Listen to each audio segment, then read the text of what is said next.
В Сыктывкарском кванториуме накануне прошла необычная экскурсия для одного молодого и талантливого человека.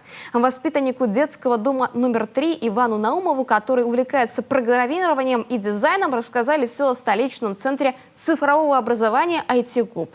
Провела экскурсию лично министр образования региона о содействии таланту Евгений Стокас. Ваня Наумов говорит с преподавателями Центра цифрового образования IT-Куб на одном языке. С программированием 15-летний юноша на короткой ноге.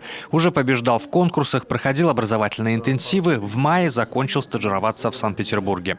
Сейчас план глубоко изучить Python. Чаще всего этот язык программирования используется в разработке сайтов и мобильных приложений. С 10 лет, наверное, сижу за компьютером и вот разное вижу.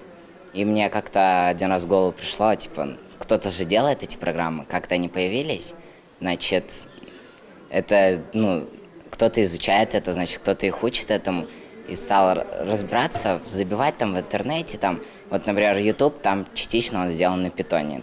Иван входит в число одаренных детей Коми. Он уже сейчас решил, что свяжет свою жизнь с IT. Отсюда и желание узнать все, что может предложить родной регион в его обучении. Академия юных талантов не осталась в стороне. Мы ему показали, какие возможности есть у нас в Сыктывкаре, в нашей республике, чтобы еще раскрыть его творческие способности, пусть даже такого инженерного плана.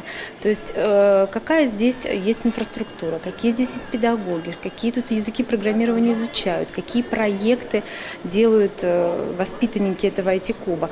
Будущему специалисту важно показать, что программирование он изучает для чего-то. Поэтому Ивана и познакомили не только с преподавателями, но и с готовыми работами учащихся в центре ребят. Это приложения, игры и программы. Мы показали такую область, как виртуальная и дополненная реальность, где программирование является, так скажем, прикладным. И показали партнерские программы IT-школы Samsung и Яндекс.Лицей. Абсолютно разные программы, где два разных языка – это Python и Java, которые позволяют также, пользуясь этими языками программирования, разрабатывать очень современные, интересные и востребованные продукты. Юный талант даже знает, где именно хочет учиться – в Санкт-Петербургском ИТМО. И если он получит целевое направление от одной из наших местных компаний, тогда молодой одаренный программист уже с дипломом и огромным багажом знаний вернется в республику. Евгений Стокас, Павел Юлянмин, Юрген, Сыктывкар.